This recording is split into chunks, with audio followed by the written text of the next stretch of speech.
रहे हैं। तो इस 16वां बोल में 8 कर्मों का उदय, ये जो सारे भाव हैं, वो 6 द्रव्य में कौन है और 9 तत्वों में कौन है? यह प्रश्न आप लिख लें। रमन जी 8 फिर से रिपीट कर सकते हैं? 8 कर्मों का जो उदय आदि भाव है, वो 6 में कौन है और 9 में कौन है? 8 कर्मों के नाम सभी अभी बता पाएंगे? 8 कर्म, ठीक है। अभी भाव कितने हैं? कितने भाव हैं? पाँच। 5 भाव हैं। कौन नाम बताएगा? कोई भी खुद को अनम्यूट करके नाम बता सकते हैं। उदय भाव, उपशम भाव, शैपशमिक भाव, शायिक भाव और पारिणामिक भाव। बहुत अच्छा। उदय भाव किसको कहा जाता है? जिससे कर्मों का कर्म लगते हों, जिनको मोहनीय कर्म, आत्मा की वो अवस्था जिससे कर्मों का ग्रहण होता हो। जब, या फिर एक्चुअली उदय भाव ऐसे होता है जब अ, कर्म उदय में आते हैं, आत्मा की जो अवस्था बनती है उसको उदय भाव कहते हैं। जुड़ना और टूटना। जुड़ना और टूटने से जो आत्मा की स्थिति बनती है, दैट इज भाव। कर्मों के जुड़ने से आत्मा की जो स्थिति है, कर्मों के छूटने से जो आत्मा की स्थिति है, दैट इज भाव। हाँ हिना जी। हाँ, जब कर्म का जब उदय आता है वो उदय भाव है। वो टाइम जैसी अपनी अपनी मनो का स्थिति होती है वो। कर्म जब उदय में आते हैं तो जब मन कैसे रहता है। हम्म, हाँ। ठीक है, ठीक है। तो जैसे कि वनीता जी ने भी कहा कि कर्म जब उदय में आते हैं तो उसको उदय भाव कहा जाता है। रश्मि जी कुछ बताना चाहेगी एकदम टेक्निकल में उदय भाव से? उदय भाव शमनी जी, आत्मा प्लस कर्मों का टूटना, जुड़ना। टूटना और उदय। जुड़ना क्या है? सिर्फ भाव है, हाँ, उसको भाव तो कहते हैं ना। जो फल देता है तो वो उदय भाव। फल देता है तो उदय मेन है। हम्म। जब कर्मों का विपाक हो रहा है ना, हम्म। जैसे कर्मों का बंधन को, जैसे कर्मों की 10 अवस्था, 10 अवस्था में उदय भी एक है, बंध भी एक है ना, उपशम, निधत्ति, निकाचना आदि आदि जो भी है। तो उदय यानी कि कर्मों की फल देने की अवस्था। राइज, जब कर्म राइज कर रहे हैं, जैसे कि 2 उदय होते हैं, विपाक उदय, प्रदेश उदय, है ना। तो उदय मीन्स जब कर्म अपना फल दे रहे हैं। इसको आप सिंपल अर्थ में बोल सकते हैं, कर्मों का फल देना इज कॉल्ड उदय। ठीक है, तो ये हो गया उदय भाव। जब उदय होगा तो आत्मा में जो अवस्था होगी। ठीक है वनीता जी, क्लियर हुआ? जी। आप सही बताना चाह रहे थे, पर शब्दों की संयोजना में थोड़ा सा जो आप बता रहे थे उसको एक्चुअली बंद की स्थिति हो गई, क्योंकि जुड़ना मीन्स बंद। आप ये कहना चाह रहे थे कि उदय होता है तो और भी कर्म लग जाते हैं, तो उस हिसाब से आप बताना चाह रहे थे, लेकिन टेक्निकली हम। कानमल जी बताइए उदय की डेफिनेशन।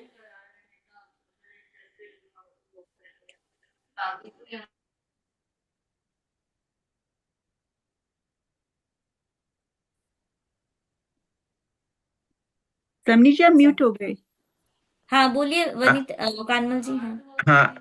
बंदा में जब कर्म विपाकोदय होते हैं तो उदय कहलाते हैं वो।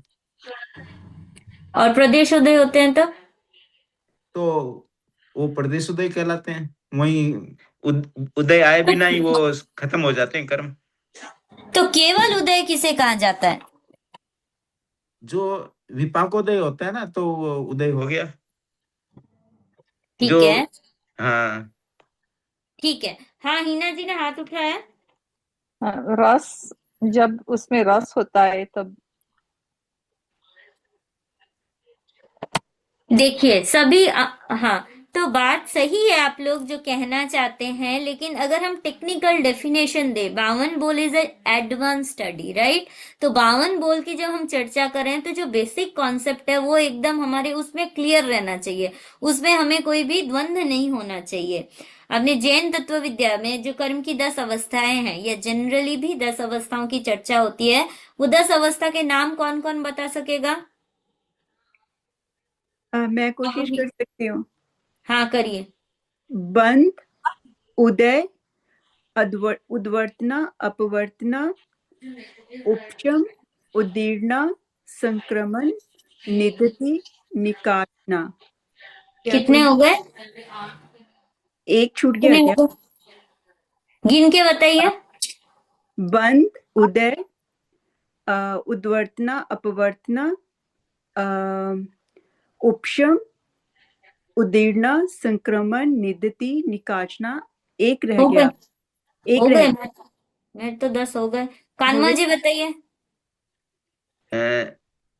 कितने उदय, याद है? हाँ, हाँ, उदय, उदय, बंद, उपशम और निदति, निकाचना, संक्रमण। ये सब सीरियल से नहीं हो रहा है। कोई बात नहीं। हाँ, उदय, उदय, बंद और उपशम, उपशम, संक्रमण बहुत और अच्छा। उद्वर्तन, अपवर्तन, निदति, निकाचना। ठीक है, उदय। ठीक है, ठीक है। चलिए, दो रह सुनील जी गए। बता सकते हैं क्या उदय कौन, उदय किसे कहा जाता है? पंजाबी जो जो कर्म पुद्गल जो जब फल देता है उसको उदय बोलते हैं। ठीक है, मेन डेफिनेशन ये है, सिंपली है कि आत्मा के साथ जो एकीभूत कर्म है, या सिंपली बोल देते हैं कर्म, क्योंकि आत्मा के साथ जुड़ेंगे तभी उसको कर्म कहा जाता है। तो वो जो फल देता है ना, दैट इज उदय।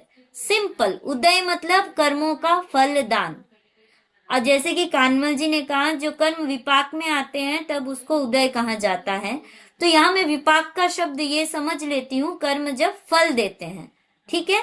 लेकिन टेक्निकली केवल विपाक उदय भी होता है, प्रदेश उदय भी होता है, तो दोनों ही उदय है ना। तो कर्मों का फल देना इज कॉल्ड उदय।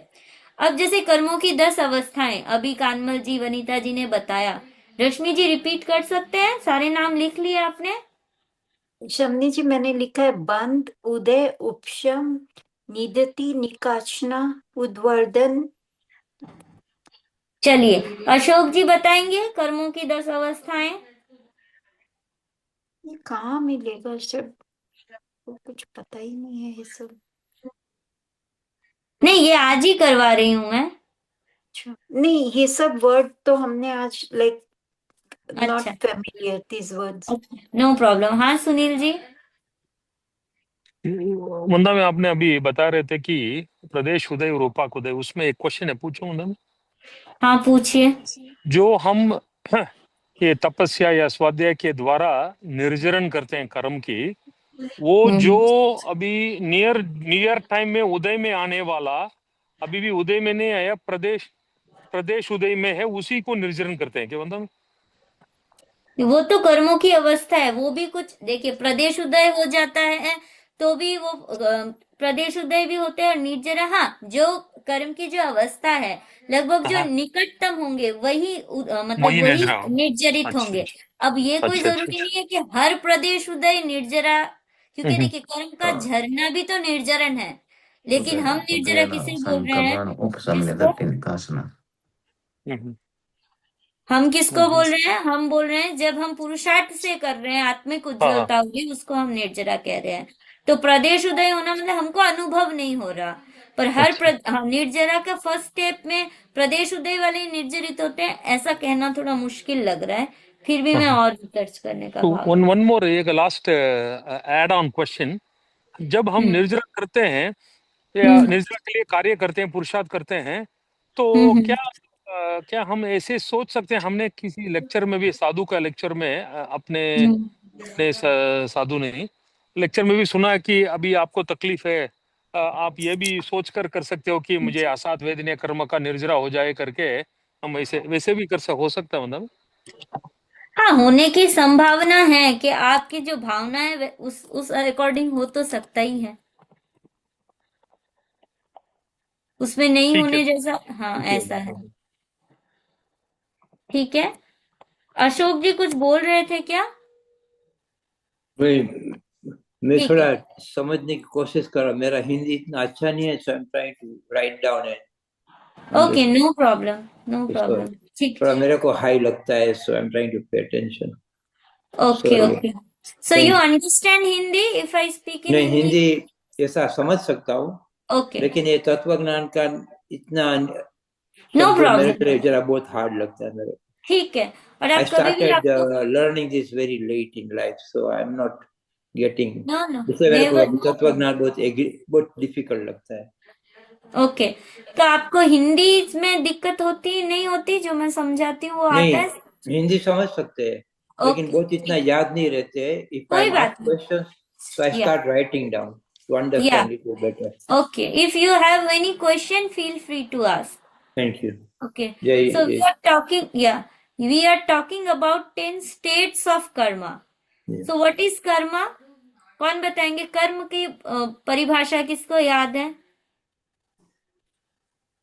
जो पुद्गल वर्ण गंध रस स्पर्श से युक्त है उसके कर्म पुद्गल बोलते हैं।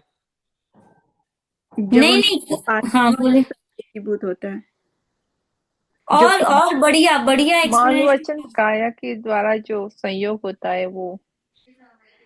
जो अच्छा, आत्मा की प्रवृत्ति से अट्रैक्ट होती है उसको कर्म बोलते हैं। तो आत्मा की प्रवृत्ति से ये टेबल अट्रैक्ट होगी तो टेबल को भी कर्म कहेंगे। कोई कोई अपनी शक्ति से, वर्गना वर्गना वर्गना को। तो आत्मा शक्ति से तो वचन वर्गणा भी अब अट्रैक्ट करते हैं। कर्म की आपने सबने सही कहने का प्रयास किया, तो कर्म हम सिंपली कह सकते हैं आत्मा की शुभ और अशुभ प्रवृत्ति से आकृष्ट जो शुभ अशुभ जो कर्म वर्गणा के पुद्गल है वो आत्मा से जब एकीभूत होती है तो उसको कर्म कहा जाता है। So the atoms, maybe it is auspicious or inauspicious by the activities of the soul when it is attracted to the soul and get bound to it, those atoms are called karma. So अब ये जो कर्मा बंध रही है आत्मा के साथ ये 10 रूप में 10 स्टेट्स में रहती है, ठीक है। द फर्स्ट इज कॉल्ड बंध। बंध क्या है? सिंपली आत्मा और कर्म का एक ही पन इज बंध, ठीक है। आत्मा और कर्म का एक होना बंध कहलाता है, बॉन्डेज कहलाता है। When the atom and the soul becomes one, that is called bondage. That's why we are in the world. जब आत्मा और कर्म संपूर्ण अलग हो जाएंगे, then we become liberated.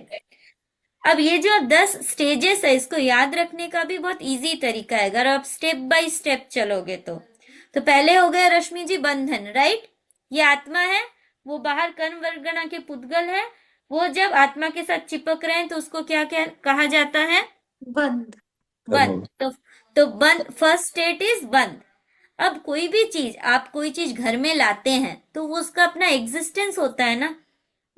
मान लीजिए बाजार में कोई भी चीज है, वो जब आप घर में लाओगे तो उसका एग्जिस्टेंस होगा, घर में जब तक नहीं लाओगे तो उसका एग्जिस्टेंस तो नहीं रहेगा। फॉर एग्जाम्पल आपने बाजार से सब्जी लाई, ठीक है, तो आप जब सब्जी लाके किचन में रखें तब उसका क्या हुआ? एग्जिस्टेंस हुआ। तो सेकंड है सत्ता। सत्ता मीन्स एग्जिस्टेंस। बोलते ना सत्ता, या हिंदी में बोलते ना इंडिया में अभी सत्ता में कौन है, अभी पोजीशन में कौन है ना। तो सत्ता सत्ता को मीन्स, स्टॉक भी बोल सकते हैं, स्टॉक में वो हाँ स्टॉक। ऐसे भी बोल सकते हैं। याद रखने के लिए मैं बोल रही हूँ, मोस्टली ये होता है कि अभी सत्ता में कौन है मतलब पावर में कौन है, तो सिर्फ याद रखने के लिए यहाँ सत्ता का मतलब है एग्जिस्टेंस, कि उस जगह पे है। तो अब सत्ता का तो यानी कि अगर बंद होगा, चीज आ गई, अब वो रहेगी, ठीक है। तो रहना, एग्जिस्टेंस में रहना, उसको सत्ता कहा जाता है। तो डेफिनेशन हम ऐसे याद रख सकते हैं कि बंद के बाद जब आत्मा के साथ कर्म रहते हैं उस अवस्था को सत्ता कहा जाता है, ठीक है वनीता जी? जी। तो बंद के बाद अब उदय उदीर्णा ये सब नहीं बोलना, बंद के बाद पहले तो रहेगी, राइट, तो उसको सत्ता। अब सत्ता के बाद क्या होगा? फिर उदय में आएगा। सत्ता कर्म आत्मा के साथ है, अब धीरे धीरे कोई हो सकता है तुरंत उदय में आ जाए और कोई हो सकता है बहुत साल बाद आए, बहुत टाइम बाद आए। तो अगर आप ऐसे याद रखेंगे कि पहले बंद हुआ, फिर उसका एग्जिस्टेंस हुआ, सत्ता रही, and then it comes to rise, फिर उसका उदय हुआ। तो ऐसे आप सीक्वेंस वाइज याद रख सकते हैं, बंद, सत्ता उदय, राइट। तो इससे आप क्या करेंगे, भूलेंगे नहीं कि आप एक सीक्वेंस चेन वाइज चलेंगे। पहले बंधन हुआ, फिर वो सत्ता में रहा, देन इट गिव्स फ्रूट। जैसे आप सब्जी लाए, सब्जी लाके आपने पहले रखी, फिर आप उससे कुछ ना कुछ आप उसका यूज करेंगे। तो सत्ता क्या है, बंध के बाद जब तक कर्म फल नहीं देते वो आत्मा के साथ रहेंगे। आप मार्केट से इतनी सारी चीजें लाते हैं, सब आप तुरंत थोड़े यूज करते हैं।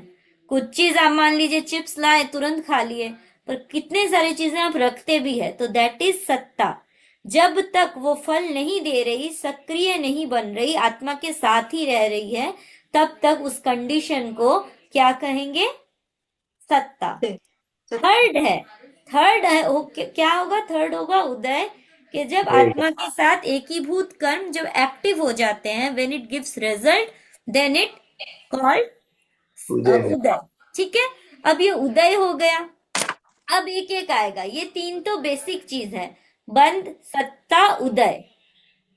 अब जो कर्म है, उदय तो जब उसको टाइम होगा तब होगा, राइट। आपकी सब्जी पड़ी है, जब आपका मन होगा तब आप बनाएंगे।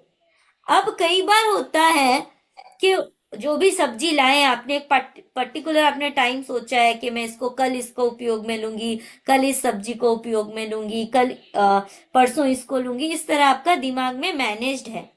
लेकिन मान लीजिए जो सब्जी आप कल बनाने वाले थे, अचानक आज कोई आपके गेस्ट आ गए, तब आप क्या करोगे, जो आप बेस्ट चीज होगी जो आपने रख रखी थी वो आपका प्लान्ड नहीं होगा, फिर भी क्योंकि गेस्ट आए हैं तो उनके लिए क्या करोगे, आप स्पेशल कुछ करोगे।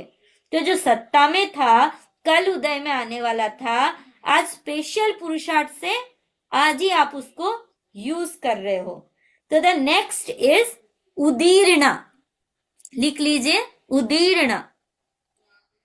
ये निश्चित उदीर्णा, द वर्ड इज उदीर्णा। इसकी डेफिनेशन क्या है, इसकी डेफिनेशन है निश्चित उदय काल से पहले विशेष पुरुषार्थ का प्रयोग कर कर्मों को उदय में ले आना, इट इज कॉल्ड उदीर्णा। आज नहीं आने वाला था उदय में, पर आपने बहुत तपस्या की, तो क्या हो गया, वो कर्म अभी उदय में आ गया। क्योंकि जैसा कि सुनील जी ने बताया, आप जब निर्जरा कर रहे हैं तो क्या हो रहा है, कुछ कर्म निर्जरित हो रहे हैं। और कर्म किस प्रकार जाते हैं, एक चेन बनी हुई होती है ना। जो पास वाले कर्म है वो पहले रिलीज होंगे, फिर पीछे से आएंगे। तो आपने जब तपस्या की तो कर्म निर्जरित हो रहे हैं, तो फिर मान लीजिए जो 10 दिन बाद आने वाले हैं, अब आपने विशेष तपस्या की है, तो ये अचानक से ही, अब जैसे आप मान लीजिए घर को साफ करते हैं, एक है कि आप धीरे धीरे धीरे साफ कर रहे हैं, और एक आप वैक्यूम क्लीनर के साथ कर रहे हैं, तो उसके फोर्स से क्या होगा, वो बहुत सारा कचरा साथ में इकट्ठा हो जाएगा। तो जब एक साथ निर्जरा हो रही है, तो जो 10 दिन बाद कर्म उदय में आने वाले हैं वो आज ही फिर उदय में आ जाएंगे। तो दैट इज कॉल्ड उदीर्णा। जो अपने खींच के विशेष पुरुषार्थ से उदय में लाना, दैट इज कॉल्ड उदीर्णा। ठीक है, नेक्स्ट कौन सा है, नेक्स्ट है उद्वर्तन। उद्वर्तन किसको कहते हैं, जिस कर्म की जितनी स्थिति बंधी हुई है उसको और बढ़ा देना। मान लीजिए आपके कुछ कर्म हैं, अच्छे या बुरे, कोई भी हो सकता है, आपने उसको उसके निमित्तों में, आप मान लीजिए आपको गुस्सा बहुत आता है, जनरली आता है, और अभी आपने क्या कर लिया, आप और उन निमित्तों के पास है, तो वो क्या होगा, और ज्यादा गुस्सा आ रहा है, तो और ज्यादा कर्मों का इकट्ठा होगा, तो उसको बोला जाता है उद्वर्तन, मतलब बढ़ा देना। और इसका एक ऑपोजिट है अपवर्तन। जितना कर्म रिजल्ट देने वाला था उसको क्या करते हैं, उससे और कम रिजल्ट मिले, तो इसको अपवर्तन। तो सिंपली पहले बंद हुआ, फिर सत्ता में रहा, उदय में आया। ये तीन अगर आप कर लोगे कि उदय के बाद कभी अपना विशेष पुरुषार्थ से उदीर्णा, तो ये 4 याद रह जाएंगे, तो फिर उद्वर्तन अपवर्तन ये भी याद हो जाएंगे, क्योंकि बीच में से ही कुछ छूटते हैं, ऐसे मैक्सिमम तो याद रह जाते हैं। तो लिख ली रश्मि जी ने 5 कंडीशंस। जी समझ, बंध, सत्ता, उद्वर्तन यानी कर्मों को रस को और टाइमिंग को और बढ़ा देना। बंध, सत्ता, उदय, उदीर्णा, उद्वर्तन। उद्वर्तन, अपवर्तन। Yeah. ठीक। उसके बाद आता है संक्रमण। संक्रमण मतलब एक से एक ट्रांसफर होना। अब ऐसे समझिए, आपके घर में सब्जी थी, ठीक है, गेस्ट आ गए तो उसको आज ही आपको यूज करना पड़ा, तो दैट इज उदीर्णा, for example, just for the sake of understanding. अब उद्वर्तना क्या है? अभी मान लीजिए आपके घर में सब्जी के साथ साथ, अगर मैं इसको और स्पष्ट करूं, कोई कुछ ऐसी चीजें पड़ी हुई है जो आपको डिस्पोज करनी है, जो अब आपके यूज में नहीं आ रही, ठीक है। कोई अगर आके आपके घर में, मान लीजिए कई बार हमारे घर में बुक्स होती हैं जो ऐसे ही हमको अभी निकालनी है, हमें यूज नहीं आ रहे, कोई दूसरे आपको और बुक्स देके जाए, उनको भी यूज में नहीं आ रहा, तो उससे क्या होगा? आपकी स्थिति और खराब हो जाएगी। अरे मेरे पास तो ऑलरेडी थी, अब मैं और इसका क्या करूं? इट इज उद्वर्तना। जब हम ऐसे कुछ कर्म करते हैं कि हमारे ऑलरेडी कर्म है, उसको हम और बढ़ा दिया, तो दैट इज उद्वर्तना। अपवर्तना क्या? कुछ ऐसा पुरुषार्थ, मान लीजिए किसी ने बोला कि अरे कोई आपके घर आया और बोला ये बुक्स तो मुझे चाहिए, मैं ले जाऊं क्या? तो आपका तो खाली हो गया ना, तो कम हो गया, तो दैट इज अववर्तना। अब नेक्स्ट चीज है संक्रमण, मीन्स ट्रांसफर। संक्रमण में क्या होता है? एक ही कर्म की जो भिन्न भिन्न प्रकृतियां हैं वो एक दूसरे में ट्रांसफर हो जाती है, दैट इज संक्रमण। उस तो क्या हुआ? बढ़ा, घटा, ट्रांसफर हो गया।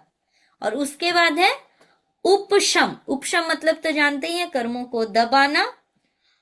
और निधत्ति, निकाचना, ये नाम लास्ट में है, सबको याद रहते ही हैं। निकाचित वो कर्म होते हैं जिसके फल को हम जैसा है लगभग वैसा ही भोगना पड़ता है। और निधत्ति क्या है? निधत्ति है आत्मा और कर्म के संबंध को और गाढ़ बना देना। मतलब वो निकाचना का समझ लीजिए एक स्टेप पहले का है। मतलब निधत्ति में तो फिर भी कुछ हो सकता है, लेकिन निकाचना मतलब वो इतना टाइट बन गया कि उसका चेंज लगभग पॉसिबल नहीं।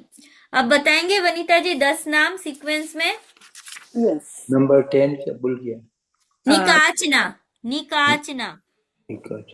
बंध, नंबर 9 इज निधत्ति, निधत्ति। हाँ वनीता जी बोलिए। बंध, सत्ता, उदय, उदीर्णा, उद्वर्तना, अपवर्तना, संक्रमण, उपशम। बस हो गया है ना? तो अब तो 3 लास्ट वाले बचे, उपशम, निधत्ति और निकाचना। ठीक है, शमनी जी एक बार निदत्ति के का भी बता दीजिए, मीन क्या?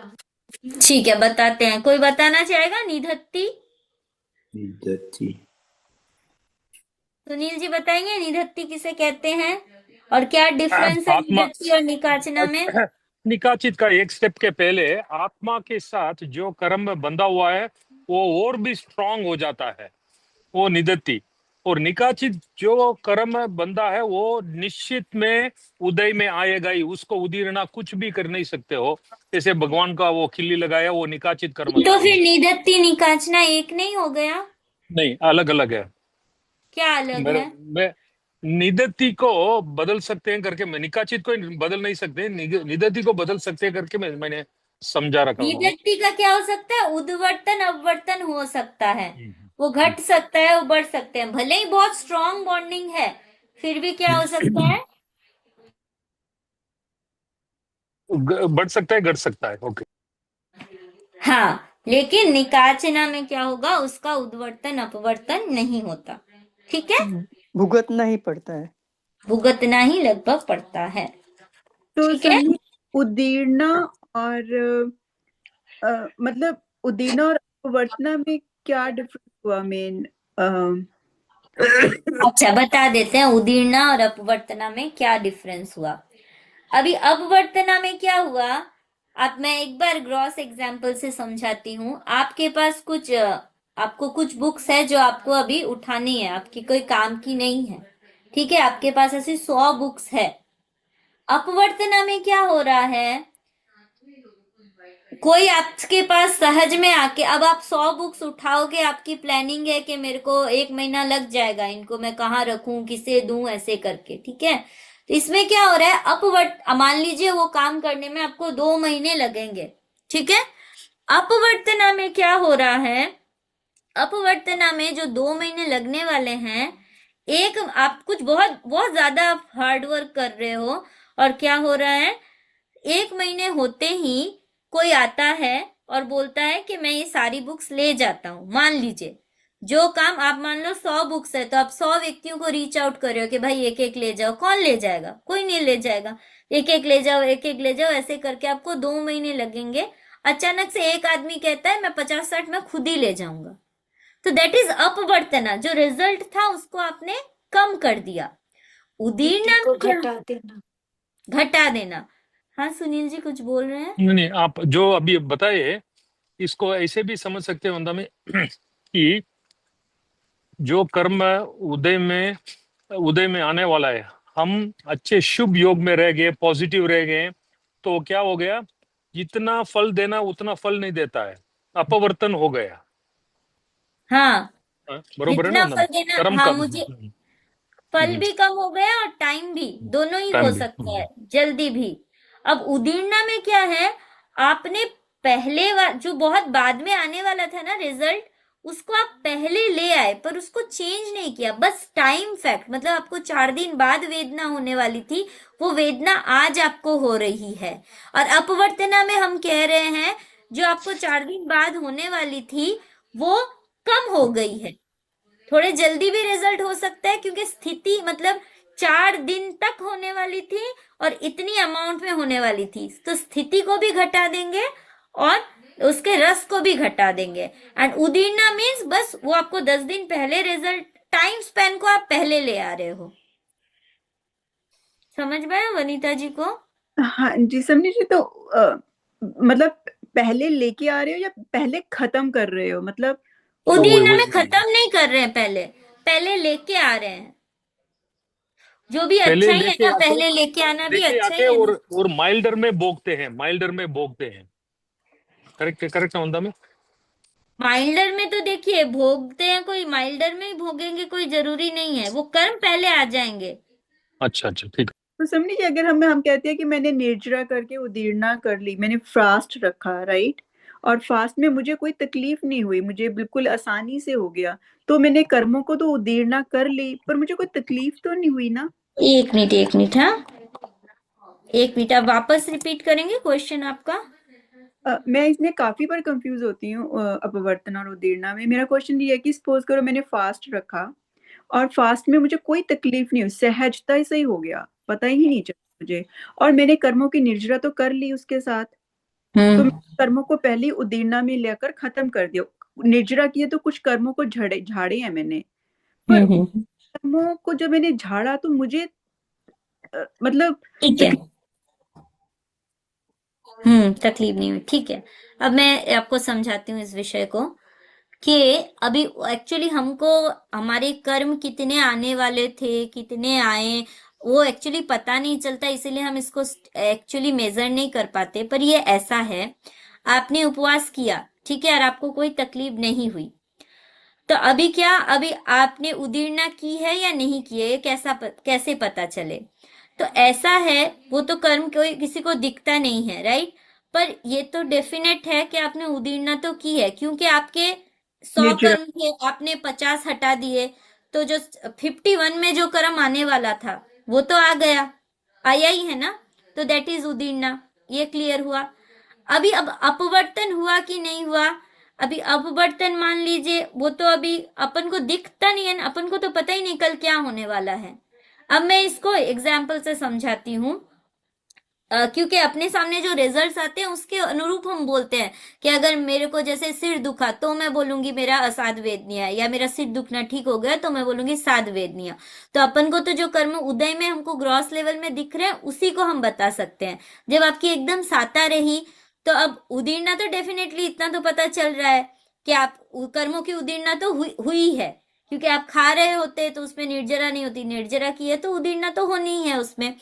और नेक्स्ट चीज अपवर्तन है या नहीं, तो वो भी बोल सकते हैं कि जब निर्जरा होती है, हम पुरुषार्थ कर रहे हैं, तो ऑब्वियसली कुछ कर्मों में जो निकाचित नहीं है उसका अपवर्तन भी होना स्वाभाविक है।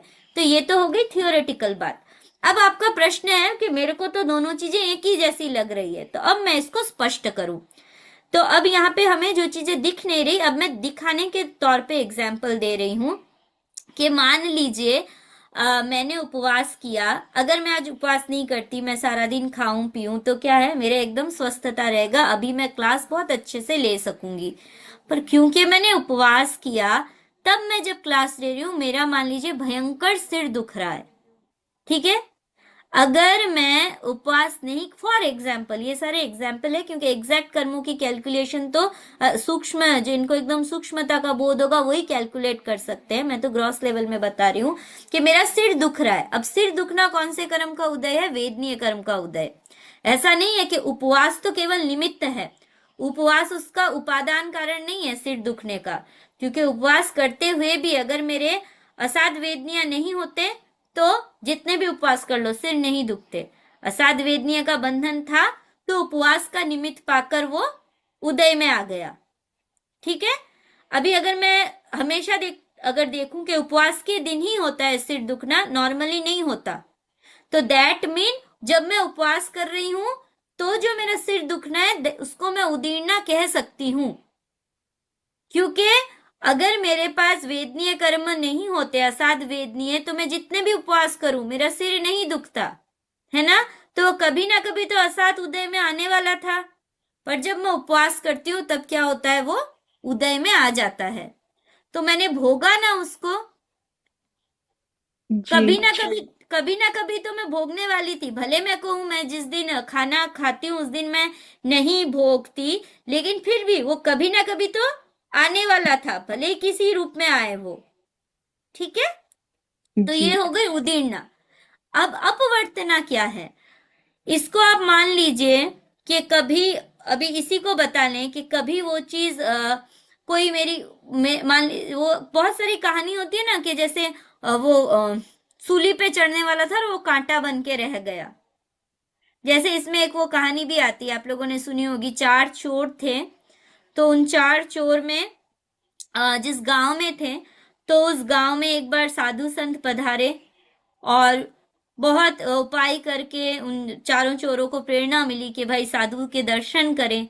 साधु ने बोला भाई कुछ नियम लो, तो किसी ने नहीं नियम लिया, पर एक था, उसने बोला ठीक है मैं एक नियम लेता हूं कि मैं चोरी करने जब जाऊंगा तब आप जब तक गांव में है तब तक आपके दर्शनार्थ, दर्शन जब तक नहीं होगा तब तक मैं नहीं जाऊंगा। इस प्रकार था। और कभी कभी ऐसा भी आता है कि दिन में एक बार मेरे आपके दर्शन करने का नियम लेता हूं। तो एक बार वो राजमहल में चोरी करने जा रहे थे, तब उसको, उस चोर को याद आया कि आज मेरे अभी 12 बजने वाली है, 1 ही मिनट बाकी है और आज के दिन का जो मेरा संकल्प था वो मेरा बाकी रह गया। तो वो क्या किया, जल्दी जल्दी में पीछे से कहीं खिड़की से उठकर जस्ट खिड़की से साधु भगवान के दर्शन कर लिए और अंधेरे में वो गिर गया। नीचे बबूल के पेड़ के कांटे थे और उसके क्या होता है, पैर में इस तरह आघात होता है कि वो फिर राजमहल में चोरी करने के लिए नहीं जा पाता। और उसके दोस्त बोलते हैं हम तो रुक नहीं सकते क्योंकि आज हमने बहुत बड़ी प्लानिंग की है। वो बेचारा थकते थकते जैसे भी अपने घर पहुंचता है, और सामान्य कांटा नहीं, बबूल के पेड़ के कांटे, तो उस प्रकार उसका पूरा पैर क्या होता है, इंजर्ड हो जाता है। इधर वो चोरी करने जाते हैं राजमहल में, बहुत ही ट्रेंड होते हैं, लेकिन भाग्यवश वो उस दिन पकड़े जाते हैं। और क्योंकि उनकी काफी चोरियां की हुई होती है, काफी उनकी दहशत फैलाई हुई होती है, तो जब वो पकड़े जाते हैं तो उनको फांसी की सजा सुनाई जाती है। तो ये जो इसका जो एक त्याग लिया हुआ था, उससे क्या हो गया, अगर वो त्याग नहीं होता तो वो भी उस दिन पकड़ा जाता और उसको भी फांसी होती। तो सूली क्या हुआ, शूल बन गया।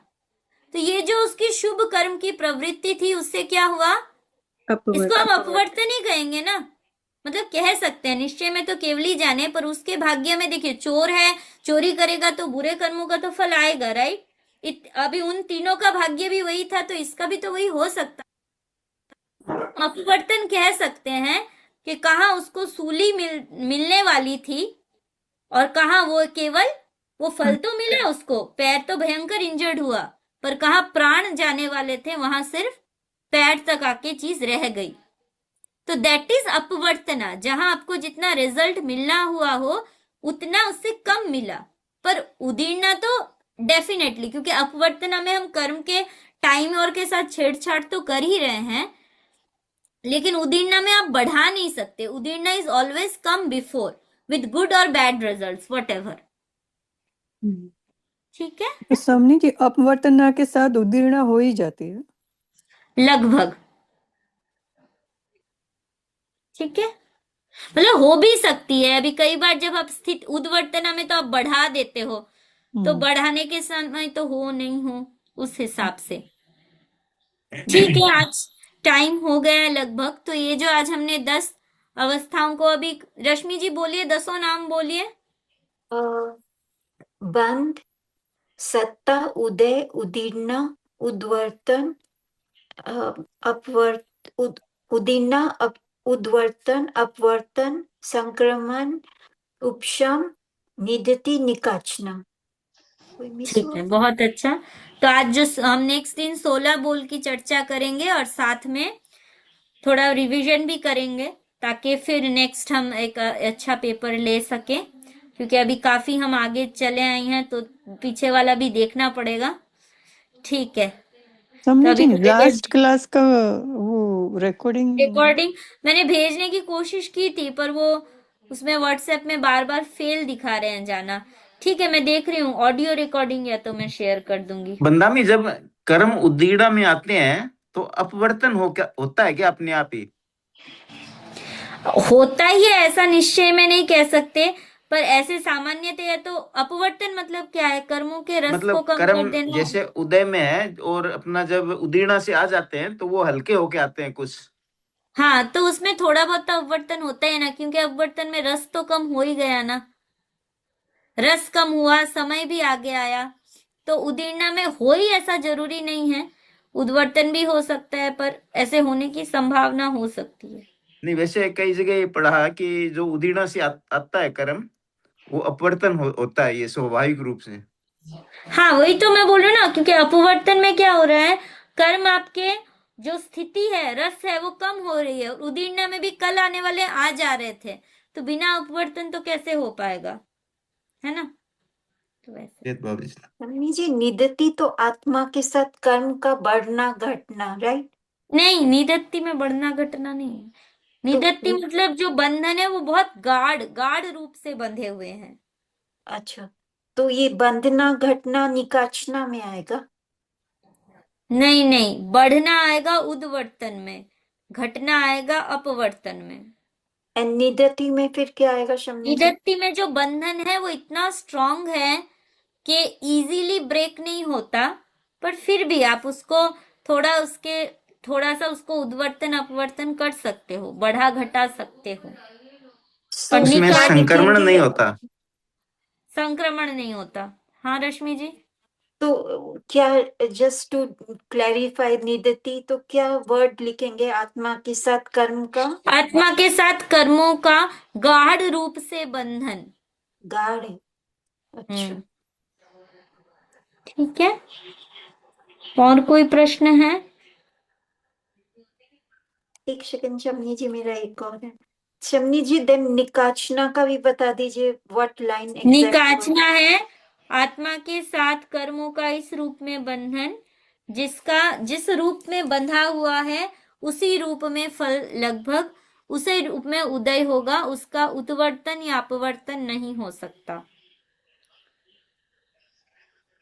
आत्मा ऐसा के है साथ कर्म का बंधन, इस रूप में बंधन, जो जो आत्मा जिस के साथ कर्मों का जिस रूप में बंधन है उसी रूप में उसे भोगना पड़ेगा, उसका उद्वर्तन या अपवर्तन नहीं हो सकता।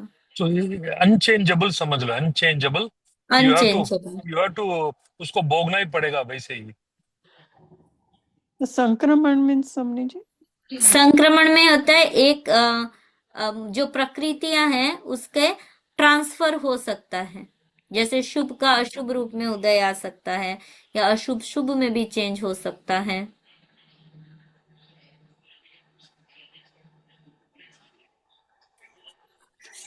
और कोई वंदामी, प्रश्न है?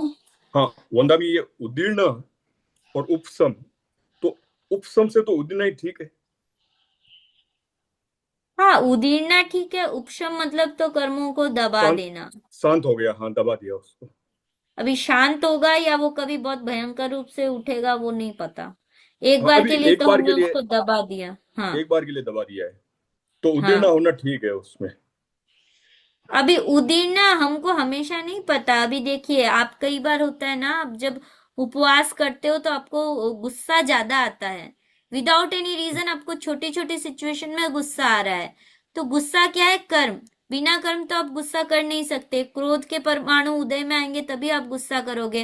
लेकिन आप अगर देखते हो कि जब जब मैं उपवास करता हूँ तब तब उस दिन मुझे ज्यादा गुस्सा आता है, तो वो भी तो कर्मों की उदीरना है ना। बिना छोटे हम्म। छोटे निमित्तों पे आपको, दैट मीन वो क्रोध के जो परमाणु है, क्योंकि क्या हुआ, उपवास था, निर्जरा हुआ, तो क्रोध के जो परमाणु है पहले ही आ गए उदय में। तो आपको छोटी ओके, छोटी वो सिचुएशन में आपको तो क्या, निर्जरा के अब साथ उदय। उदीर्णा होती है। हाँ। अगर उपवास करते हैं, निर्जरा होती है, तो उदीर्णा होगी उसके साथ में। हाँ। कुछ कर्म कट जाएंगे जो आगे आने वाले थे वो पहले ही। हाँ। तो बंदा में क्या उद्दीर्णा वंदा में में लो। गुस्सा आएगा? अभी उदीर्णा, आपको क्रोध के भाव आएंगे, दैट इज उदीर्णा। अब आप क्रोध को उपशांत करोगे या समता भाव से उसको निर्जरित कर दोगे या और कर्मों का बंधन करोगे, दैट्स योर नहीं, चॉइस। अगर मान लीजिए उपवास में गुस्सा नहीं आ रहा है तो इसका मतलब उद्दीर्णा नहीं हो रही है। अभी जैसे कर्म 8 प्रकृति है। 8 में मोहनीय कर्म का एक मतलब भाग है क्रोध। तो गुस्सा नहीं आ रहा है इसका मतलब ये नहीं है कि उदीर्णा नहीं है। कोई भी कर्म की उदीर्णा हो सकती है ना। भेदनीय की हो सकती है, ज्ञानावरणीय मतलब मोहनीय की हो सकती है। सिर्फ क्रोध नहीं आ रहा मतलब उदीर्णा नहीं हो रही, ऐसा क्यों होगा? हाँ, नहीं बंदा में वही तो बात है ना। नहीं नहीं, क्रोध नहीं भी आ रहा, पर जो निर्जरा हुई तो पीछे वाले कर्म तो जो कभी ना, जो 10 दिन बाद आने वाले थे वो तो थोड़े एडवांस्ड आ गए ना, दैट इज उदीर्णा। अब उसमें हाँ, कोई नहीं भी कर्म हो सकता है। वो तो हाँ, उद्दीर्णा का पता नहीं चलेगा ना, उद्दीर्णा तो पता अपना नहीं कोई। चलेगा। हाँ। हाँ। नहीं, इन्होंने पूछा कि उदीर्णा में अच्छा ही है ना, तो उस रिलेटेड में बोली। तो अब कौन से क्रोध कर्म आने से का? कर्म बढ़ेगा बंदा नहीं, भी समझी जी? हाँ, क्रोध आने से, अब क्रोध के भाव आए, उसको अगर आपने समता भाव से उसको उसके साथ नहीं समत्व स्थापित हुआ, आपने क्रोध कर दिया। एक होता है भाव आना और उसको समता भाव से देखना, और एक होता है कर देना। तो करने से तो बंधन हो गई। वंदा में कर्म जब उदय आता है उसको निमित्त भी चाहिए ना वंदा में।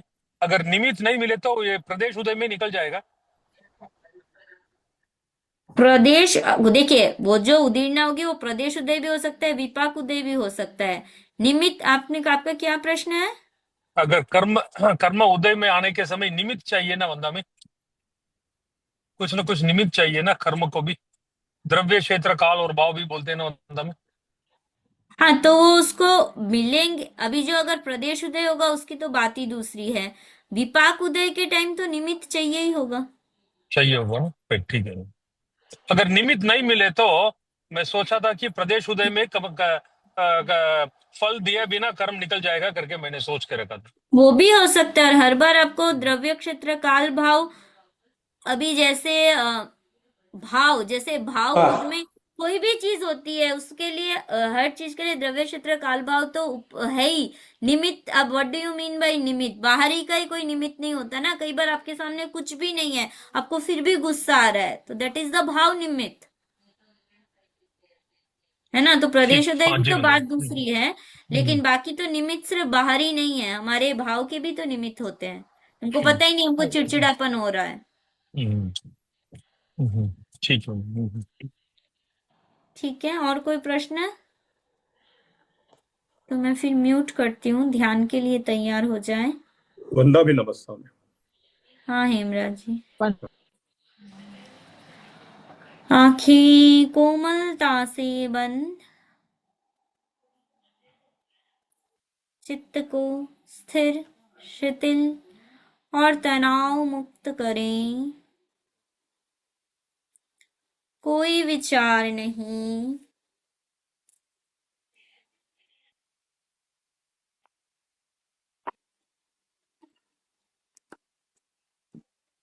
चित्त को बाएं पैर पर केंद्रित करें।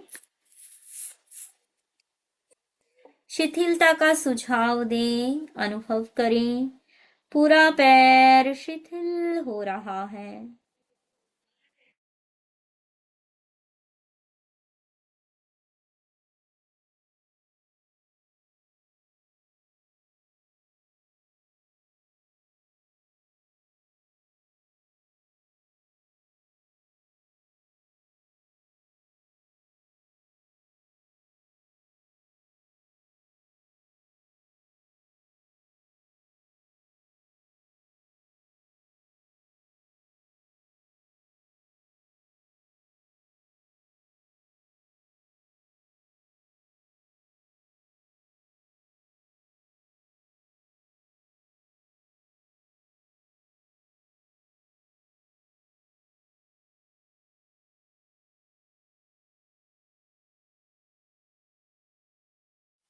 अनुभव करें दूसरा पैर भी शिथिल हो रहा है।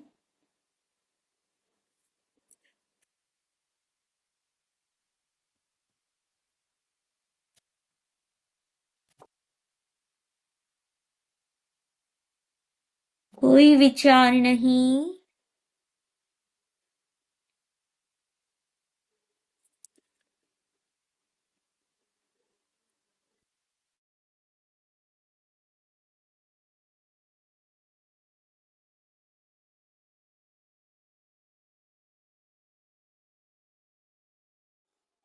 अनुभव करें दोनों हाथ शिथिल हो रहे हैं।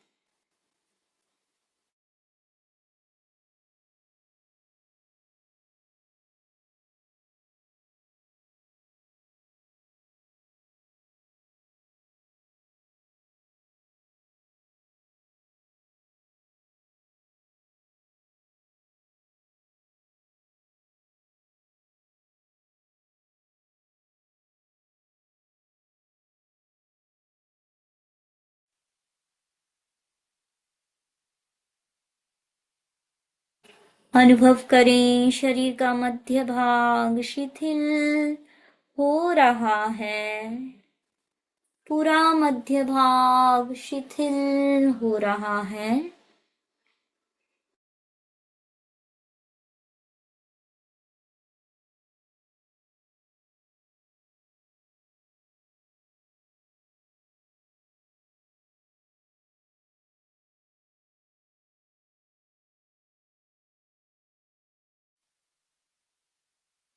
शरीर का ऊपरी भाग भी शिथिल हो रहा है। अनुभव करें।